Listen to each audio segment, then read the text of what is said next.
They make some trash. Oh yeah, they was that's pretty trash. bad calls. Trash. Oh for sure. man. Use some work. They did good. They did good. That's their job. You know what I'm saying? They did good. They did their job. Right. How they do every night? I mean, they're not consistent. They don't call traveling calls on LeBron. He traveled probably like three times a night.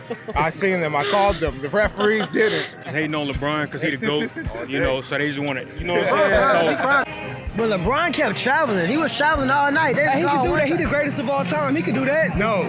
Fouls and travel is always the two most inconsistent things. Tonight's the same thing.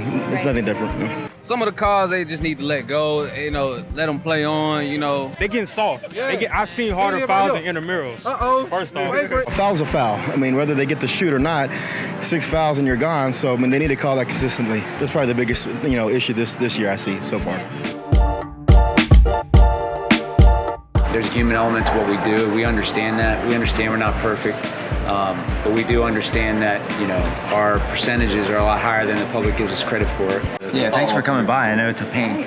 So what we're trying to do is we're trying to find, let me tell you, so I'm Scott Foster, I referee in the NBA. What would you, if you were representing the fans of the United States, the NBA fans, what would you say to NBA referee? I mean, just want consistency. Consistency. I mean, that's the biggest thing is it doesn't matter if they're an all-star, a superstar, a megastar, or they're a rookie. I mean, there's just no consistency. So we get a lot of complaints about traveling, like all the time.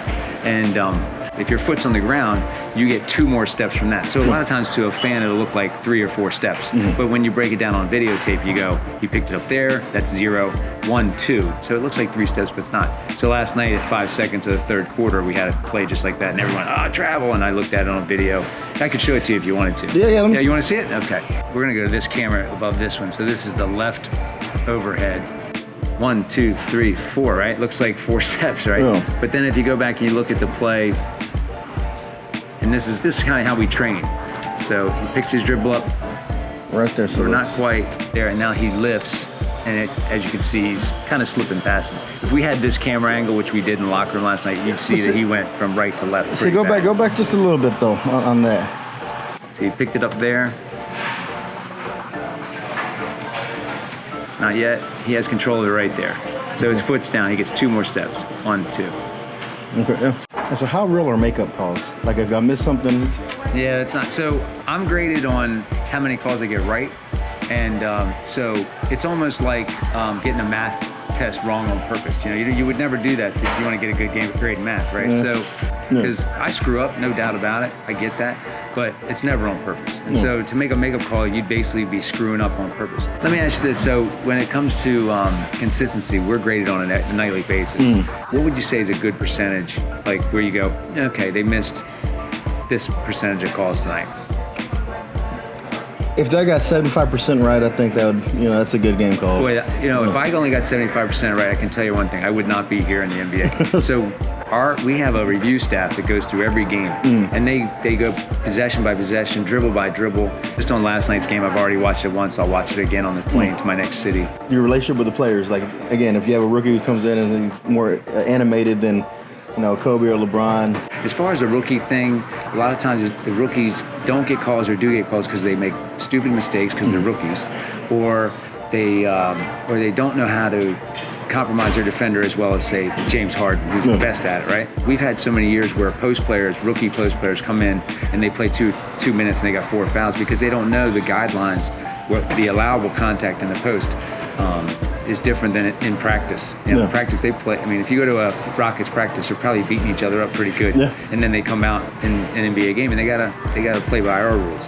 When players ask you, why y'all call something, do y'all coach them on it? Like, hey, if you would have done this instead, it would have been a call. Try to. Yeah, we try and give them as much information as we can. Which a lot of times, people say, man, the players complain too much, and you know what? Some nights I would agree with you. There's other nights where we're having idle conversation that is pleasant enough about educating one another on what may have happened, what may happen, or hey, watch out for this, that sort of thing. And actually, that's all positive. It's not all combative. Not every word is an argument. Yeah, man, I really appreciate coming out and sharing. No, thank you for having me. You think this has helped you at all? No, it has. Understand what we do. And knowing that y'all get graded on every single play every night. I knew there's they have the review every night, but I didn't realize to that detail. But I really appreciate you coming it's out. helpful, so I appreciate that. I think that most fans don't understand the scrutiny that NBA referees and officials in general nowadays are under. I mean, it's a more appreciation for what they do in terms of how they're scrutinized on a nightly basis, on a daily basis. Like, I know they have reviews, annual reviews, but I didn't realize it was a daily review. And the threshold is pretty high for them. You know, like I said, my thing was 75%. I think you're doing a good job. Having to be at above 90% it really puts a squeeze on and make sure they get the calls right. I mean, it lets you have more comfort knowing that the games are called closer than what they really are in terms of the accuracy. Right. So, yeah, it was fun.